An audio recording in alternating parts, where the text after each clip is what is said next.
Donc bienvenue, on est, ce mois-ci, avec, Yann Lequelec Bonjour. pour parler de l'amiante, qu'il faut envisager plutôt comme une opportunité que comme une contrainte. Comme d'habitude, je vous rappelle qu'on va enregistrer, la visio. On vous la mettra à disposition sur YouTube, ainsi que le support dès l'issue de la réunion, donc vous allez tout recevoir dans votre boîte mail. Et puis voilà, n'hésitez pas à poser vos questions dans la fenêtre de conversation que vous avez, alors soit en haut, soit en bas de votre écran, et on se gardera un petit temps de questions-réponses en fin de webinaire. Voilà. Et puis je vais laisser la main directement à Yann pour qu'il vous explique tout ça. Eh bien, bonjour à tous. Donc, je vais commencer par me présenter. Donc, Yann Lequelec, je suis président de l'association Cap Amiante, et je vais vous expliquer, je vais vous présenter tout à l'heure notre association. Alors, mon objectif, c'est de vous expliquer comment faire d'une contrainte une opportunité. Et l'amiante, contrairement à ce que vous pouvez imaginer, c'est l'occasion, par des moments où les marchés sont un peu plus tendus et plus difficiles, de pouvoir faire un complément de chiffre d'affaires. Bien souvent, l'amiante est considéré comme quelque chose de compliqué et quelque chose de pas simple du tout. Et j'ai expliqué à madame les raisons de que ça puisse vous paraître compliqué. En fait, la réglementation, c'est un petit peu comme un casse-tête chinois. Et notamment l'amiante, vous avez plusieurs réglementations qui viennent se mettre les unes dans les autres. Et lorsque l'on commence à mettre en place à vouloir mettre en place dans son entreprise le métier de l'amiante, on s'aperçoit qu'on a du mal à mettre les pièces les unes dans les autres. Alors, un casse-tête chinois, c'est compliqué quand on essaye de le faire et qu'on n'a pas la méthode et qu'on n'a pas mis les moyens en place pour y arriver. Une fois que vous avez trouvé et déplacé et mis en place les pièces les unes à côté des autres, vous arrivez à faire un module qui est plein rapidement et ça devient très simple. En deux mots, l'amiante est dans l'entreprise. Si vous avez bien compris les mécanismes, c'est très simple. Donc, mon objectif aujourd'hui, c'est de vous faire la démonstration que c'est simple dans votre entreprise et que vous pouvez tous y arriver. Donc, qui sommes-nous? Alors, Cap Amiante. Alors, Cap Amiante, nous sommes. Alors, je fais la Cap Amiante.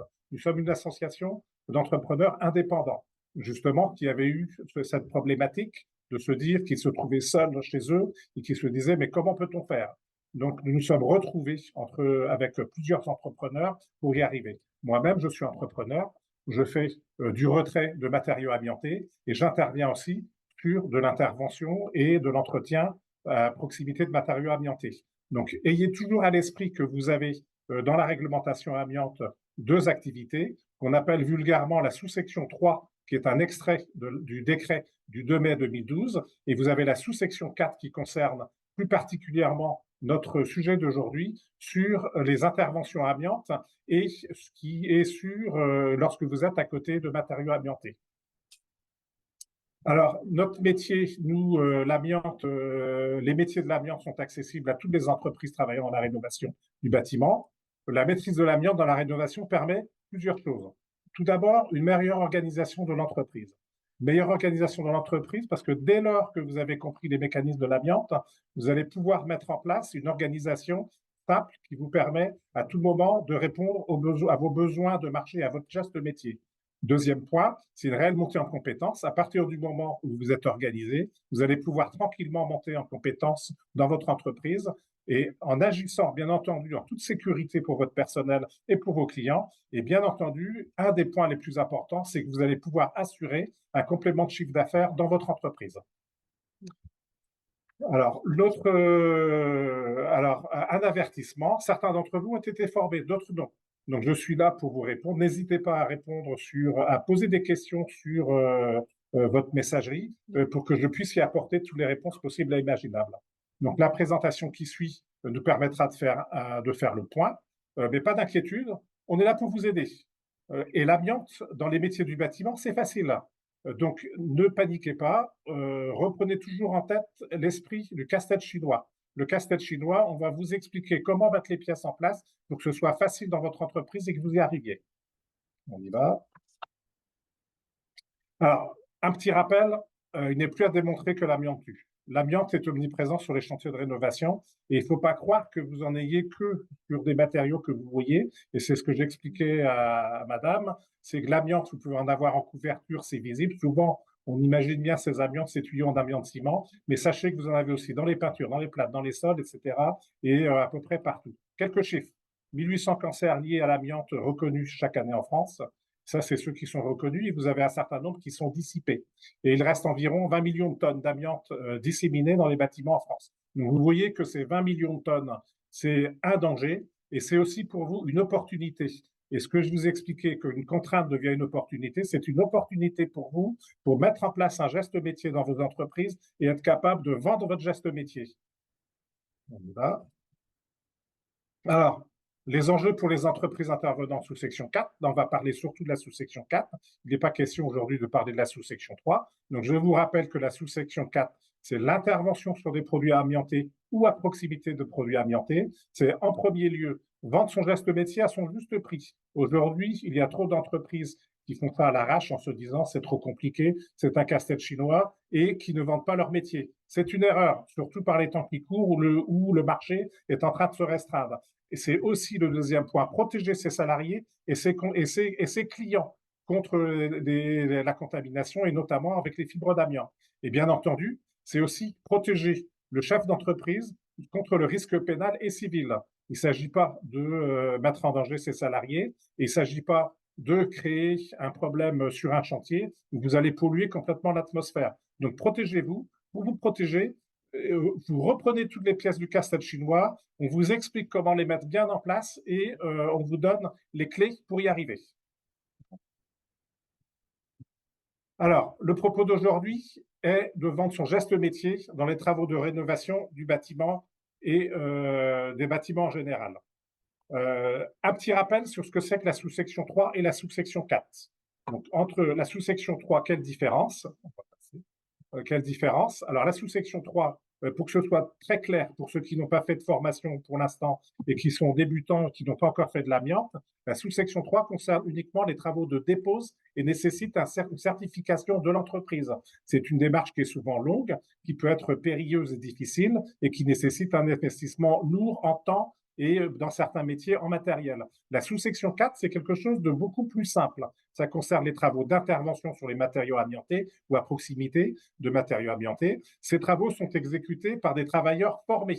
Vous n'avez pas besoin d'avoir de certification. Faites bien la différence entre les deux et gardez bien en tête que les travailleurs doivent être formés.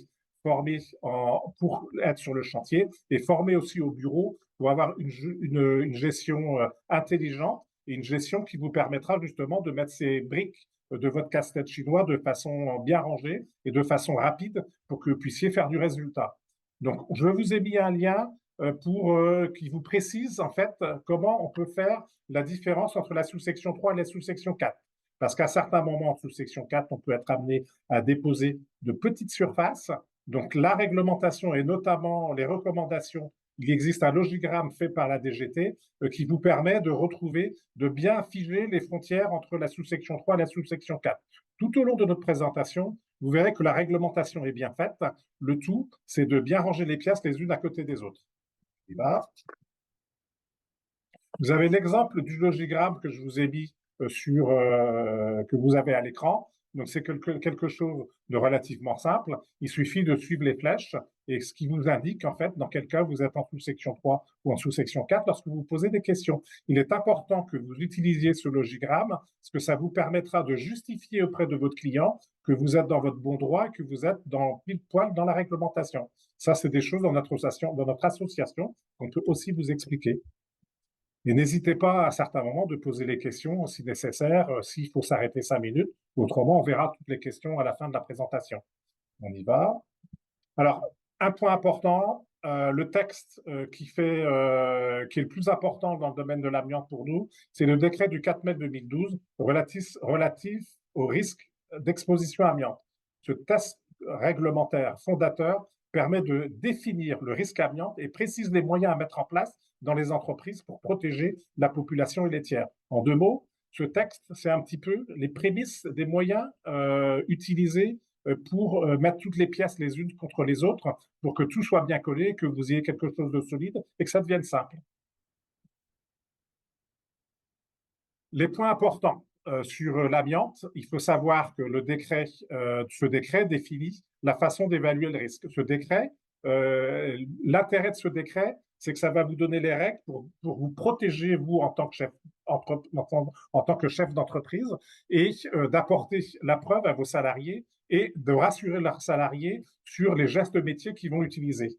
3 niveaux d'empoussièrement au niveau du risque. Un niveau 1, pour des concentrations inférieures à 100 fibres par litre d'air. Tous ces niveaux, c'est la façon de mesurer sur chantier. On peut vous l'expliquer dans notre association. Le niveau 2, c'est une concentration d'air qui est un peu supérieure, entre 100 et 6000 fibres par litre d'air. Et le niveau 3, c'est égal à 6000 à 25 000 fibres par litre d'air. Donc, le niveau d'empoussièrement définit de facto les moyens de protection individuelle et collective. Vous comprenez bien que si vous avez énormément de fibres, il faudra que vous ayez un masque qui soit beaucoup plus performant pour que votre salarié ne soit bien protégé. Et de la même façon, lorsque vous avez très peu de fibres, vous avez un certain nombre de pays qui sont un peu plus, qui sont moins conséquents et qui peuvent être, dans certains cas, plus confortables à porter pour intervenir sur des interventions. Alors, ce qu'il faut noter, c'est que, on va passer. Alors, les informations à retenir dans cette réglementation. C'est quelque chose qui est bref, hein, donc n'hésitez pas à rechercher vous-même le décret et à le lire. Il est très complet. Les points importants, les informations à retenir, la réglementation amiante s'impose à toutes les entreprises du bâtiment qui travaillent en rénovation.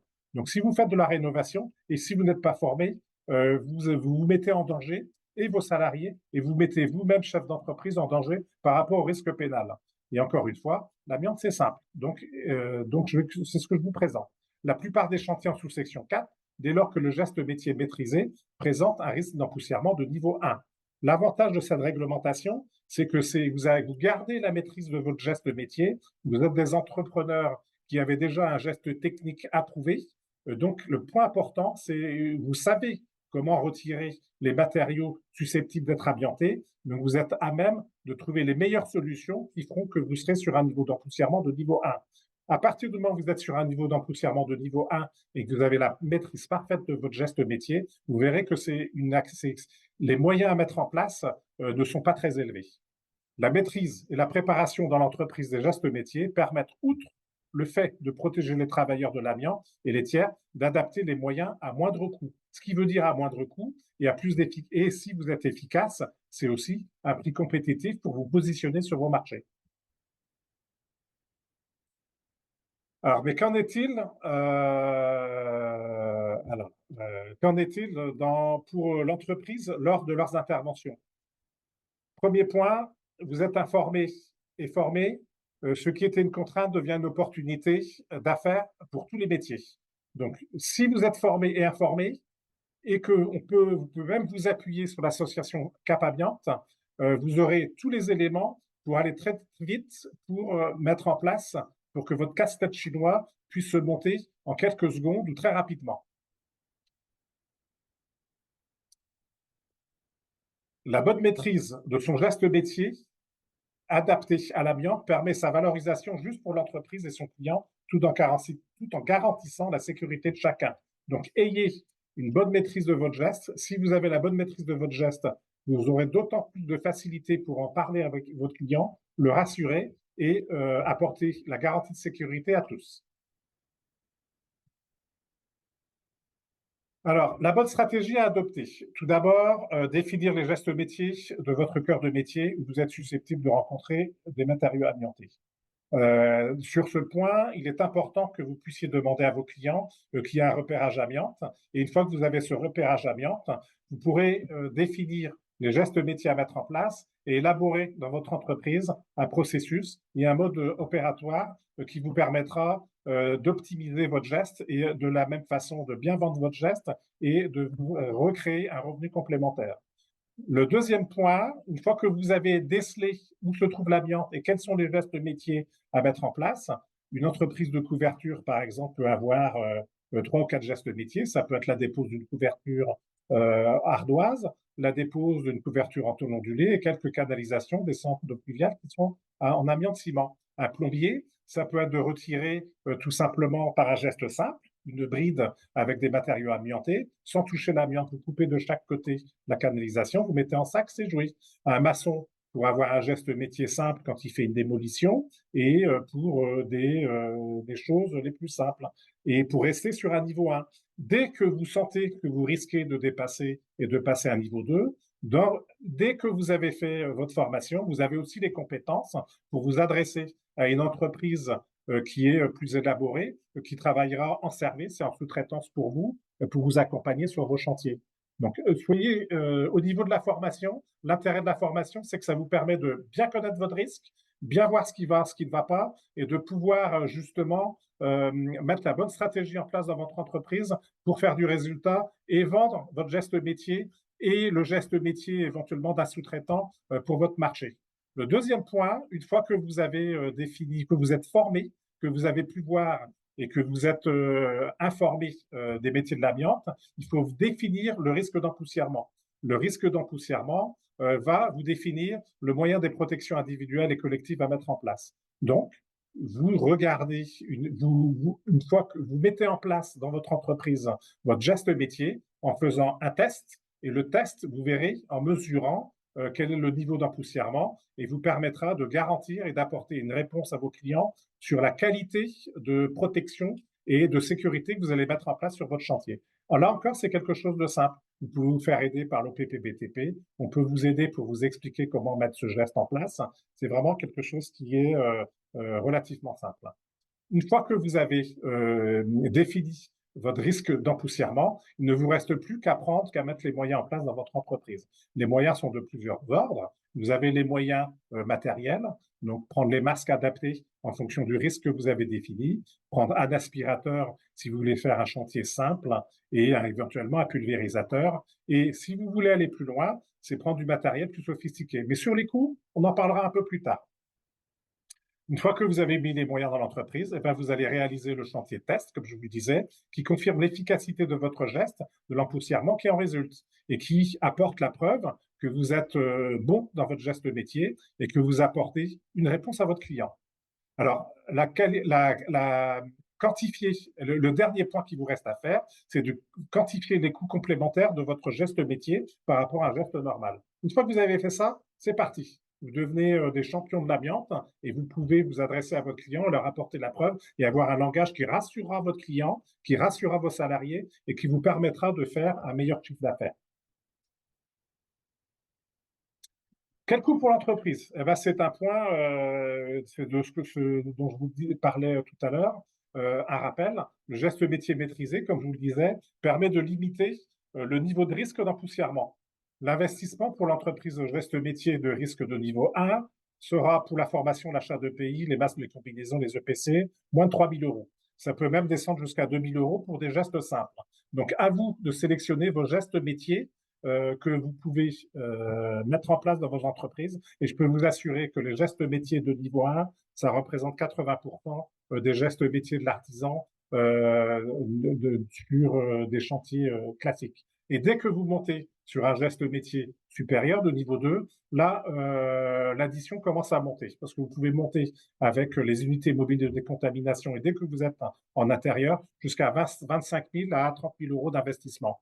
Dans ce cas-là, si vous ne souhaitez pas investir et si vous avez été formé, vous avez la possibilité de vous adresser à une entreprise qui fait du désamiantage ou une entreprise spécialisée dans la dépose d'amiante pour vous accompagner sur vos chantiers, en plus de votre geste de niveau 1. Justement, pour mettre ce geste de niveau 2 sur vos chantiers. N'oubliez jamais que c'est un petit peu, moi qui suis moi-même maçon, lorsque je fais des fondations profondes, je ne suis pas capable de les faire moi-même, donc je sous-traite. Dans l'amiante, vous pouvez aussi sous-traiter une partie de votre marché en utilisant, dès lors que vous avez un empoussièrement qui est fort, pour réaliser vos chantiers jusqu'au bout et être crédible vis-à-vis de votre client. Il existe des aides financières, il faut le savoir, dans le domaine de la formation. Dans la formation, à chaque fois que vous faites une formation, vous avez des aides financières. Et dans le cas du matériel, le PPTP et la CARSAT, il existe des volets qui vous permettent d'avoir des financements pour les aides financières. En mettant en place un réel réseau d'entrepreneurs experts avec un label amiante pour être visible. Alors, il faut savoir que Cap Amiante, pour aider ses adhérents et pour donner une impulsion aux gens qui ont su trouver les solutions simples au Rubik's Cube, au casse-tête chinois plutôt, on est en train de mettre en place un label amiante. Alors, quel est ce label?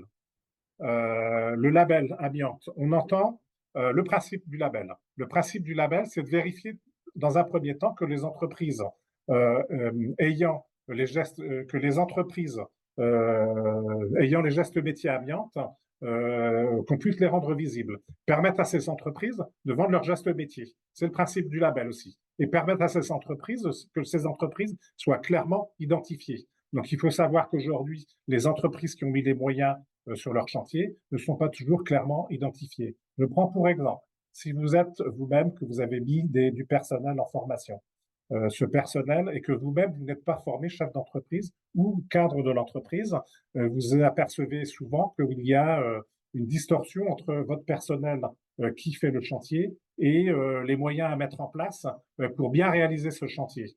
Donc nous, on aide les entrepreneurs à bien lister les moyens qui peuvent être mis en place et en fonction de leur geste métier pour qu'ils soient visibles et que ça puisse être que ça puisse couler beaucoup plus vite pour eux pour faire leur chantier et que ça fonctionne bien. En fait. Alors, qu'est-ce qu'on entend par un label de moyens?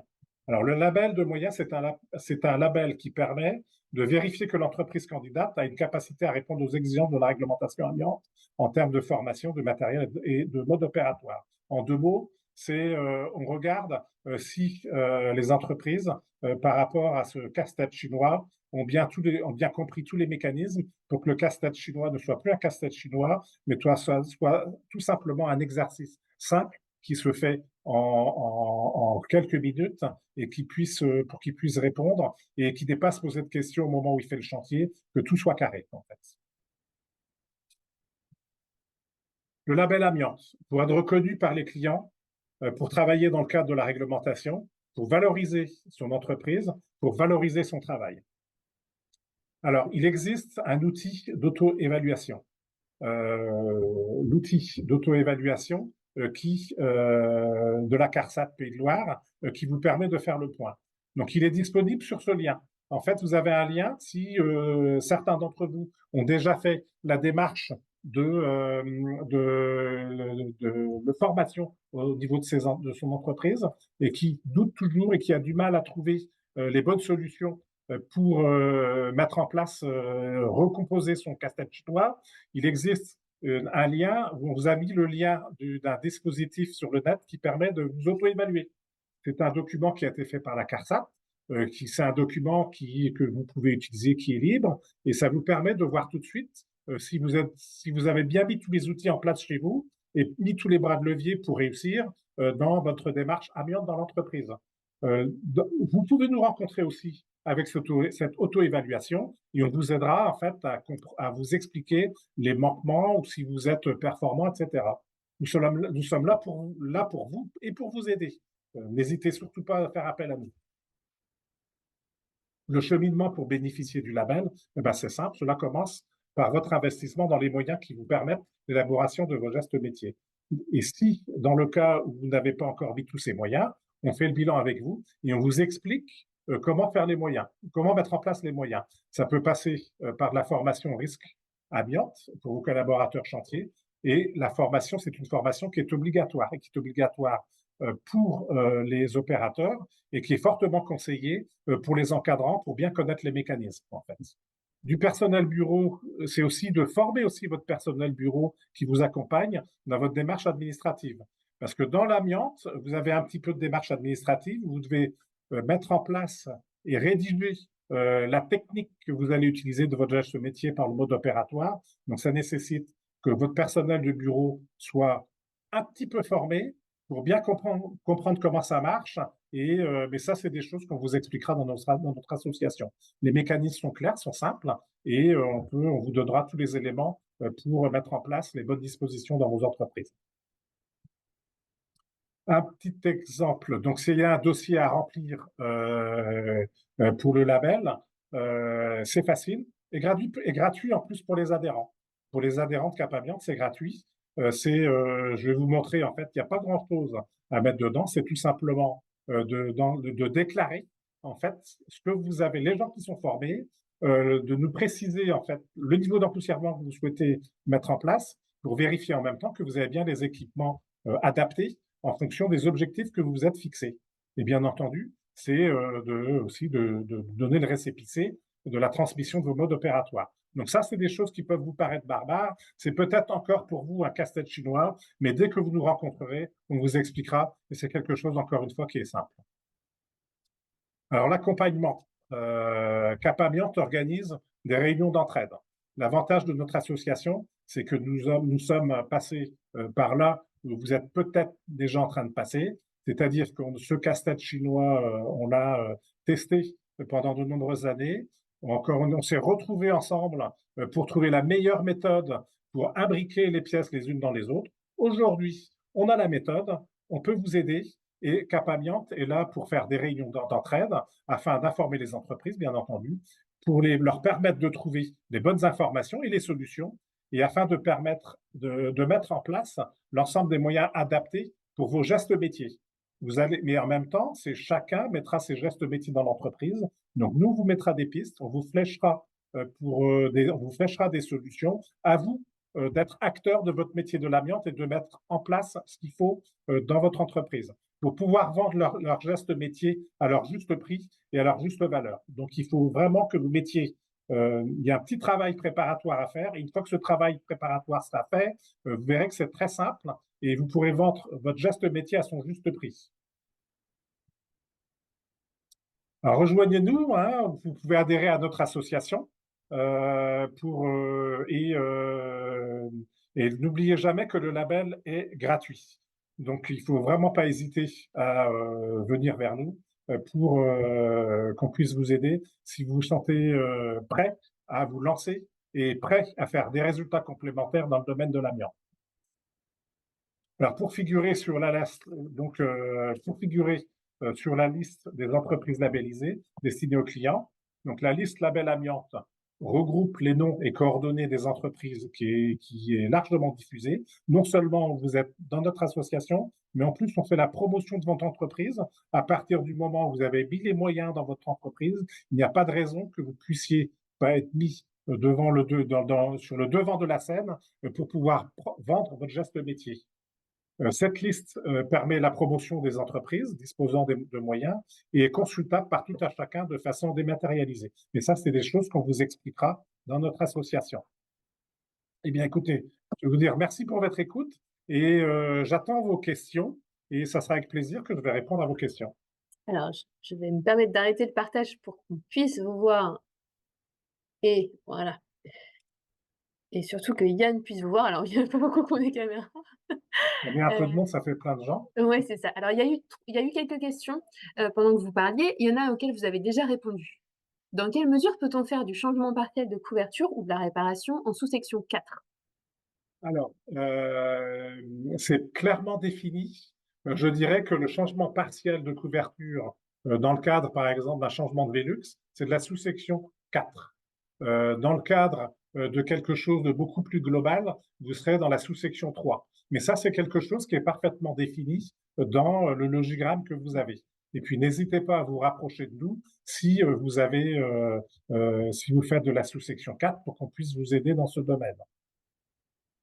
Alors, deuxième question.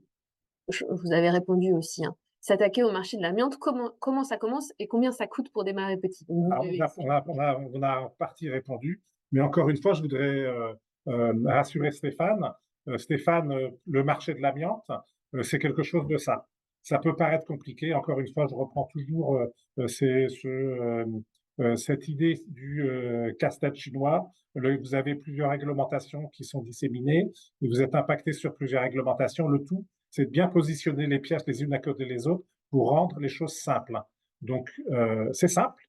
Le coût, c'est ce que je vous ai dit, pour des petits travaux, c'est entre 2 et 3 000 euros. C'est la formation qui est remboursée. Et ce qui coûte à la limite, c'est de bien s'équiper avec un masque, de bien s'équiper avec un aspirateur et avec un pulvérisateur pour des petits chantiers. Vous êtes équipé, vous pouvez faire en niveau 1 une partie de vos chantiers. Donc, bien s'équiper. Je réinsiste sur le fait qu'il faut bien maîtriser son geste métier. Vous êtes tous des professionnels de vos métiers. Vos gestes métiers, vous les connaissez. Il vous suffit juste de rajouter un petit quelque chose de supplément dans votre entreprise et du supplément dans le chiffrage de vos devis pour arriver à être au top sur le geste métier amiante. Question suivante. Comment savoir s'il y a de l'amiante sur un chantier de rénovation? Ah, ça, c'est une très bonne question et on a partiellement répondu. Le problème de la rénovation, c'est que l'amiante, on en discutait tout à l'heure, vous me disiez mais pourquoi l'amiante, il y en a partout. Effectivement, les couvreurs, souvent, c'est relativement bien identifié, mais je vous conseille toujours, quand vous êtes couvreur, c'est de faire une petite analyse s'il y a un doute. Lorsque vous faites une analyse, ça permettra de l'amiante-ciment. Vous avez des amiantes-ciment vous avez des revêtements qui ressemblent à l'amiante-ciment et qui ne sont pas amiantés. Si votre client vous dit que ça lui coûte trop cher de faire une analyse, vous faites le chantier comme si c'était de l'amiante. Et, et par contre, il est vrai que sur bien des matériaux comme des plâtres, des peintures, des sols, etc., l'amiante est invisible. L'amiante est mélangée avec d'autres matériaux, donc on ne peut pas la voir. Donc la meilleure méthode pour le savoir, ce n'est pas avec il ne faut surtout pas penser qu'un diagnostic avant-vente vous permette de connaître la quantité d'amiante et le type d'amiante que vous avez sur un chantier, mais vous devez toujours faire un diagnostic. Demandez à votre client de faire un diagnostic avant travaux pour avoir la vraie nature des matériaux et la présence éventuelle d'amiante dans ces matériaux. C'est le point important. C'est obligatoire sur chaque chantier. Quel est le coût pour faire partie de l'association? Ah bah, le coût pour l'association, j'ai presque envie de vous dire pas grand-chose. Pour l'association, c'est 200 euros et 200 euros rend gratuit le label amiante et 200 euros, vous avez la possibilité d'avoir les bonnes informations et on a la possibilité de vous aider et de participer à des réunions de fléchage pour que vous puissiez justement mettre en place vos cubes les uns dans les autres et que votre casse-tête chinois devienne simple et facile à mettre en place. Et j'ai une dernière question pour vous. Combien de temps il faut pour être formé? Alors, la formation, c'est très cadré par la réglementation. Vous avez une première formation alors, vous me prenez un peu de cours parce que comme je fais de la sous-section 3, elles sont un peu plus lourdes, mais de mémoire, ça doit être 3-4 jours pour la formation initiale et vous avez un recyclage au bout de 6 mois. Mais c'est quelque chose qu'on va pouvoir vous retransmettre et de façon claire avec les lieux où vous pouvez vous former, en fait. N'hésitez pas s'il vous reste encore quelques questions, vous pouvez les poser. Et concernant les formations, j'ai ma secrétaire à Cap Amiante qui est très bien affûtée sur toutes ces formations et pourra vous donner les éléments. N'hésitez pas à nous appeler, prendre contact avec nous. On vous donnera les bonnes informations pour que ce soit clair. Alors, on peut échanger et se rencontrer comment? Vous allez avoir dans le diaporama qu'on va vous envoyer, tout à l'heure, les coordonnées de l'association Cap Amiante. Yann les a mis à la fin du Tout diaporama. à fait. Donc, n'hésitez pas à reprendre contact avec nous et on pourra vous recevoir à chaque réunion de bureau. On a une réunion de bureau tous les mois et avant nos réunions de bureau, on reçoit les gens pour justement discuter, voir quelles sont leurs problématiques et s'ils souhaitent s'associer à nous, ben, ils viennent, ils adhèrent et on vous aidera. Et quand aura lieu le lancement du label? Ça, c'est une belle transition. Alors, oui, et on l'a pas mis, alors On l'a mis, mais c'était après, ouais. c'est pas parti dessus. Donc en septembre, le 27 septembre, C'est novembre. novembre, Novembre. pardon, 27 novembre, on a une grande réunion qui va se mettre en place dans le cadre avec en partenariat des institutionnels pour lancer ce label. Vous aurez des donneurs d'ordre lors de cette réunion et vous nous le faites savoir et on vous invitera à cette réunion qui aura lieu sur le secteur nantais, qui est en cours d'élaboration pour mettre en place ce label et expliquer les donneurs d'ordre deviennent aussi acteurs parce qu'ils sont à la recherche de compétences dans l'amiante. Ils s'aperçoivent de plus en plus qu'il y a un certain nombre de gens qui sont formés, mais qui ont oublié de mettre les moyens et qui sont justement, et pour eux aussi, c'est un casse-tête chinois. Et en ce moment, dans le cas du PRST 4, du plan sécurité régionale. Ils sont en train de mettre en place un système pour eux aussi de la même façon, pour résoudre facilement leur casse-tête chinois et avoir quelque chose de solide. Donc soyons prêts avec eux et soyons capables de répondre dans les plus brefs délais pour répondre à leur marché, et on vous rendra visible sur ces marchés, sur la liste des gens qui seront labellisés et dont on aura l'assurance qu'ils auront mis les moyens dans leurs entreprises pour atteindre les objectifs de l'amiante et qu'ils ont les moyens de résoudre leur casse-tête chinois très rapidement, dans les meilleurs délais et simplement. L'amiante, c'est simple. N'oubliez jamais que l'amiante, c'est simple. Il suffit de mettre en place les moyens dans l'entreprise. Il suffit de connaître la méthode. Et la méthode et les moyens, on sait comment les mettre. Donc, rejoignez-nous. Merci. Merci.